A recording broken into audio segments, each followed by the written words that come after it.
Regional Senior Offensive Lineman Ty Coffey. How you doing, Ty? How's it going, Mr. Sullivan? Hey, good morning, man. Good morning. How's it going? Big win for you guys last night, 33-19 over Ocean City. How good did that feel? That had to have been an awesome win. I know it's always great to beat Ocean City, your a big-time rival. Yeah, I'm telling you, I mean, there's nothing better than coming out, especially your senior year, and beating Ocean City. You know, it was a great game. It wasn't, it was ugly at first, and then it kind of just got better towards the end, but a win's a win. What were you guys thinking at halftime? You drive all the way down there in the first half, and you get stopped at the 10-yard line. You could have had some points there on that drive, got snuffed out a little bit. You go in trail on 19-17. What was the conversation like at halftime? The conversation that most people probably would have expected is one of those, everyone's kind of down and upset, but once we got in the locker room, it got super loud. Coaches started, cheering everybody up, getting everybody to go. We're a team that, unfortunately, it kind of takes us a while to wake up. It happened in the Hamilton scrimmage, and it happened last night. It takes us a quarter or two to kind of just, realize that we're in a football game.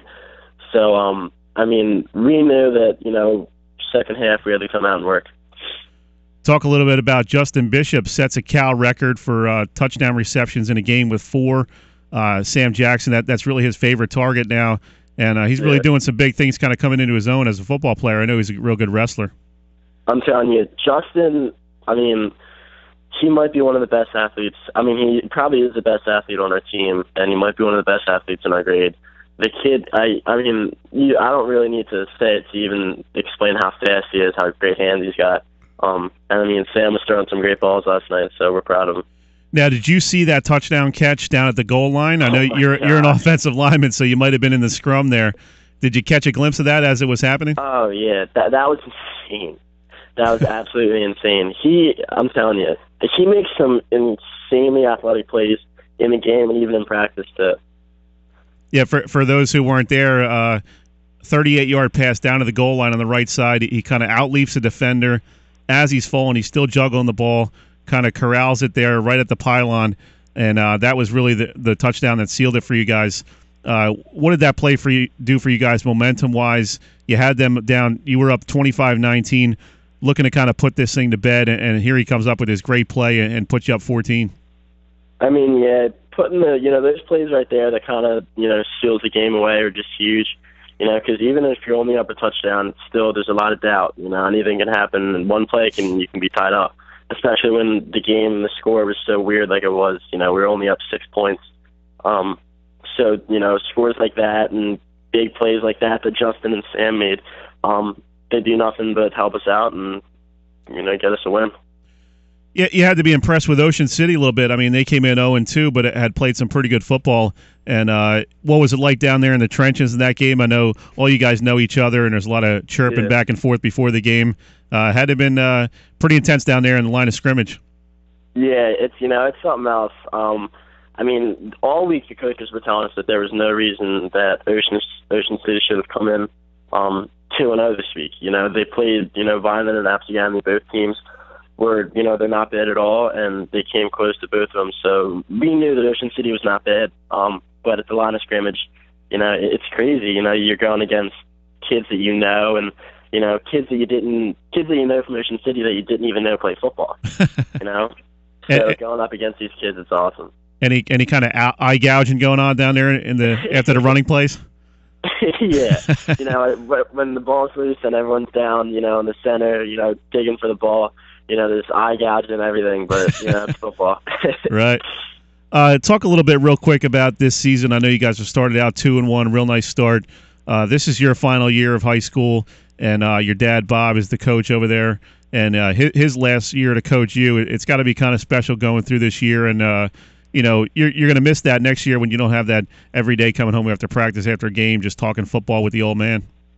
Yeah, it's surreal. Growing up in this community, I was the water boy when I was like in 3rd, 4th grade, and I was the ball boy up into high school. So, it's back at it and how this is it. This is the last year, and every week that passes by is another week closer. But it just gives me motivation more to kind of just work harder and enjoy every minute I got with them. Set the record straight here. How good of a player was Cole Raring, our producer? Cole Raring, you know what? He was pretty good. He was really good. I mean, you got his brother as a teammate down there right now. Yeah. You know, if I'm right, I think Cole might have been an offensive lineman, might have been like a tackle.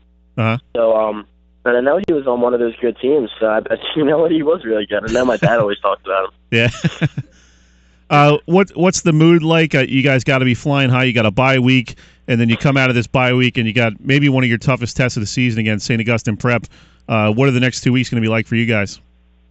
Yeah, I mean, the whole thing with us with winning, you know, my dad always stands by the 24-hour rule. You know, you celebrate for 24 hours, and then once that passes, you gotta get ready to work. You know, at this point, you know, we feel like we've been playing well enough that we can hang with anybody.